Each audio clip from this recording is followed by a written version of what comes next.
everyone, my name is Monique. And I'm Naveen from Before You Play. And welcome to day number 9 of our 12 Days of Board Games, where we are showcasing a game a day. Today we're showcasing Chronicles of Crime, the Millennium series. This is from the year 1400, and it's designed by two different designers, David Cicurel and Wojciech Grajkowski.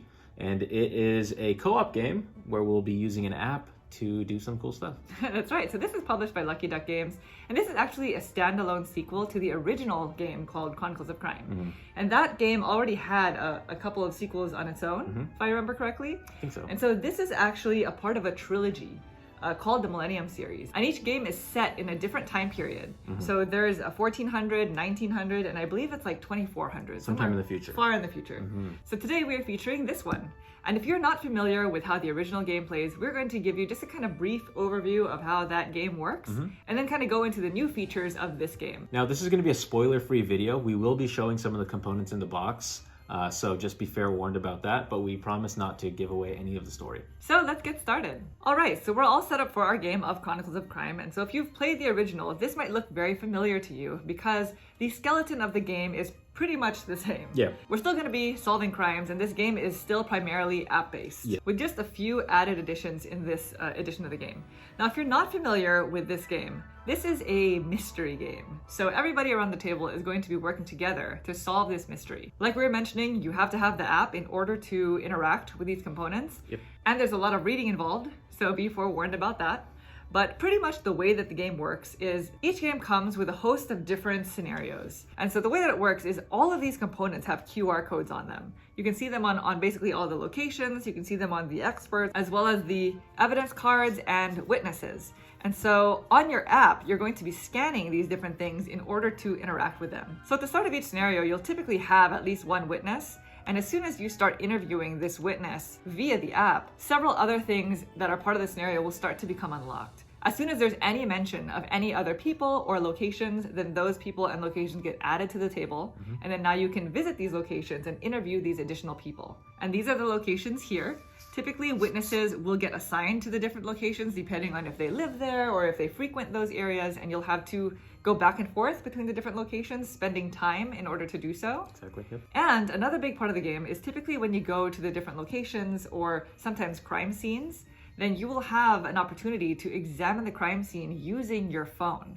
And so the way that that works is one person will typically have the phone, and you'll be able to kind of look around the room with it in kind of like a 3D version. It's a fully immersive experience where you have the app, and any direction, everywhere you look, the image will change depending on where you are looking. Yeah, it's as if you're in the room, actually like looking around at the different aspects of the room. Exactly. Yep. And so typically, whoever is looking through the phone at the crime scene would try to list out all of the different items that they see in the crime scene to all of your colleagues. And anybody who's not looking at the crime scene is going to be frantically shuffling through these evidence cards, looking for anything that you may have said out loud that you might have seen in the room. So say, for example, if Naveen were to find like a piece of clothing on the ground when looking through the crime scene, then I might look through here and say, oh, he found clothes. I'm going to set that aside because it might be a piece of evidence that relates to this case. Each game also typically has 3 different types of experts who you can consult regarding the pieces of evidence that you find. And so usually each person is good at investigating a certain type of evidence. Exactly. And so specifically for this 1400 edition, our experts are our family members. And so one person is an expert on written materials, another one on items, and a third one on people. So those are the different types of things that you may want to be consulting on. Yeah, when you find evidence, these are the people that you're thinking about who you want to talk to. Eventually, these pieces of evidence will get confirmed because not all of your guesses are going to be correct. And so eventually, these different pieces of evidence will get added to the evidence board. And at that point, you'll be able to go around to the different locations and maybe some of the witnesses that you've already interviewed and ask them about those specific pieces of evidence.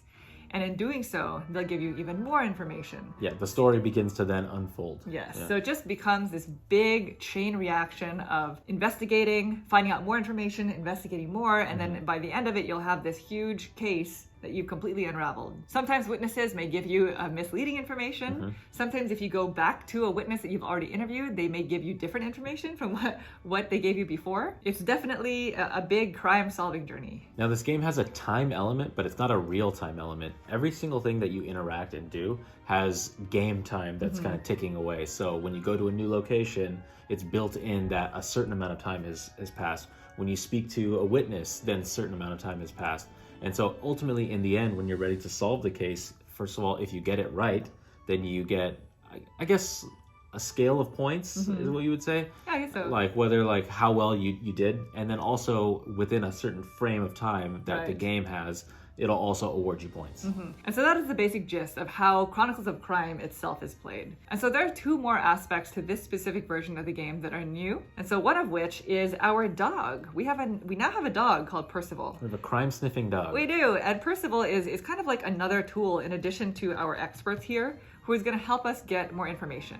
So Percival can track down the scent of certain objects. So that's kind of a nice little addition. The other thing, which is kind of a little bit more thematic to this version of the game, are these vision cards. Now, I'm not going to show them off just in case they give any clues away for the scenarios that you'll play, but just know that on the other side of these cards are pictures, almost like a still from a scene. And so what you're doing with these vision cards is you're just keeping them in mind. They're kind of like another clue that you're going to use for the scenario. Like you're a clairvoyant. Yes. Yeah. So what these cards kind of do is they give you a little bit of insight or direction as to which way to go. And that is pretty much all we can say without giving anything away. Yeah, we don't even want to show you the cards really, because the art and all that stuff can kind of give stuff away. Yeah, and literally the joy of the game is in discovering these things for yourself in your game group.